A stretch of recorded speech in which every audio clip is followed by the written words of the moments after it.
देखो कुछ मैंने बहुत से महत्वपूर्ण प्रश्न लिखे हैं इसमें, जैसे जो छोटे छोटे होते हैं और आपको याद होने चाहिए उसको, ठीक है। याद होगा तो आपके एग्जाम में या कहीं भी आप कोई भी पूछ सकता है आपको, ये सब बताना बहुत आसान है। मैंने सबसे पहला प्रश्न लिखा है हिंदी में कि संधि किसे कहते हैं। लिखा मैंने संधि किसे कहते हैं। तो संधि दो ध्वनियों के मेल से होने वाले परिवर्तन को संधि कहते हैं।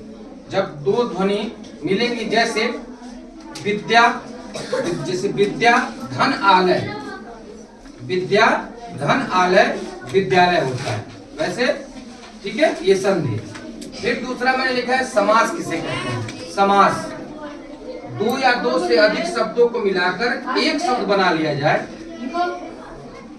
दो या दो से अधिक शब्दों को मिलाकर एक शब्द बना लिया जाए या उसको जोड़ दिया जाए तो क्या होता है, उस प्रक्रिया को हम समास कहते हैं। दो या दो से अधिक शब्दों को मिलाकर एक शब्द बना लिया जाता है जब, तो उसे हम क्या कहते हैं, समास कहते हैं। फिर मैंने लिखा अलंकार किसे कहते हैं। अलंकार काव्य की शोभा बढ़ाने वाले सार को अलंकार कहते हैं।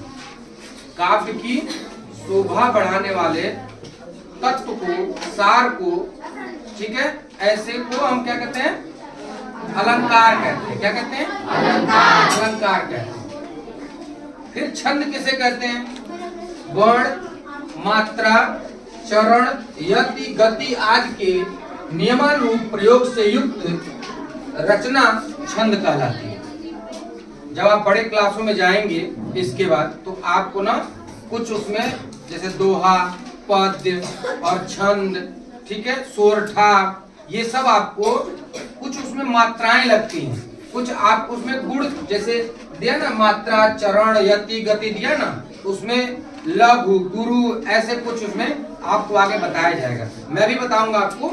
तो छंद है वर्ण, मात्रा, चरण, यति, गति आदि के नियमानुरूप प्रयोग से युक्त क्या रचना छंद कहलाती है, ठीक है। रस किसे कहते हैं। काव्य को पढ़कर या सुनकर, काव्य को पढ़कर या सुनकर जो आनंद की अनुभूति हो, जिससे हमको आनंद मिलता हो, वह रस है, ठीक है। जैसे कोई अगर नाटक भी हो और उसमें खूब हाहा हो, मतलब हंसा जाए कुछ उस पर, वो भी रस क्या है, ठीक है। तो इसलिए क्या कहते हैं, काव्य को पढ़कर या सुनकर जो आनंद की अनुभूति हो उसे हम रस कहते हैं, ठीक है। ये आप नोट कर लीजिएगा, लिख लीजिएगा। इसके आगे का पार्ट कल हम आपको बताएंगे।